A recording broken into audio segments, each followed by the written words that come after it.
Аз съм Иван Шумков, архитект, преподавател и предприемач. По-настоящем живея в София и се занимавам с архитектура и градоустройство и работя в Софийска община от съвсем скоро. За мен архитектурата е създаване на бъдеще. Създаване на едни пространства, в които хората живеят, една житейска среда, която ние всички обитаваме и която по някакъв начин е синтез на енергиите на настоящето, миналото и бъдещето на едно място в едно време. След като бях живял в Флоренция, Барселона, Мюнхен, Париж и Цюрих, заминах за Америка в 2006 година, за да уча в Харвард, където направих магистратура по архитектура и градоустройство. Това беше началото на моето американско пътешествие и след това случиха много други неща. В Америка имах няколко различни кариери. Първата ми кариера беше това на изследовател. Паралелно с изследователската ми кариера преподавах в много различни университети. Започнах в Харвард, след това в Parsons в Нью Йорк, след това в Pratt Institute отново в Нью Йорк и след това в Нью Йорк University. Третата ми кариера и успеха ми като предприемач беше когато направих фирмата ми Build Academy в Нью Йорк, която се занимава с образование и решения в областта на архитектура, недвижими имоти и градоустройство. С тази фирма успяхме да работим с Обединените нации, Световната банка, правителства, да построим училища, жилищни сгради, квартали, инфраструктура. Много от тях бяха построени на места като Индия, Непал, Бангладеш, Филипините, Латинска Америка. И това да тръгнеш от една идея и от нуждата да решиш един огромен проблем, който човечеството има, е наистина нещо уникално.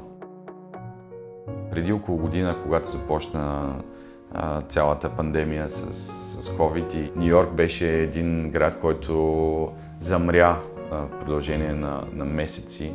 И когато се случи нещо такова с града, в който живееш, просто всеки си замисля какво правя, защо съм тук. Поставя си едни такива екзистенциални въпроси. Какъв е смисъла на живота ми, какво е призванието ми, къде аз мога да допринеса най-много до хората. И отговорът, който аз си дадох, че мястото, където аз мога да допринеса най-много на хората е в България, в този момент. Моето призвание е това да създавам градове на бъдещето, да създавам пространства на бъдещето и работейки в обществения сектор, мисля, че е идеалната среда това нещо да се случи. Работя по някакъв начин за създаването на нов град или как София в случая може да бъде преосмислена като град, как може да създадем нова инфраструктура, как може съществуващите квартали да бъдат подобрени, как може старите сгради да бъдат реновирани, променени, така че да бъдат по-полезни на хората и как може да се създадем едни нови сгради, паркове, квартали. Това, което ми харесва, е контакта с гражданите, да разбера какви са техните проблеми, да разбера какво ги вълнува, да разбера какво ги гневи, защото много от тях естествено имат силни емоции и да опитам по някакъв начин с ограничените средства, с които разполагаме в общината, да разрешим възможно най-добре тези проблеми.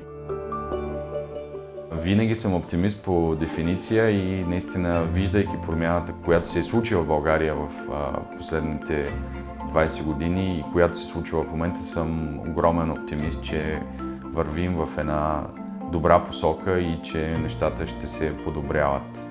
Надявам се и други хора да споделят оптимизма ми, защото да, оптимизма е заразен, но ако е толкова заразен, колкото един вирус и ако може всички да заразим с оптимизъм, тогава мисля, че ние ще почнем да работим по-задружно в това да направим това по-добро бъдеще на града и на държавата ни реалност.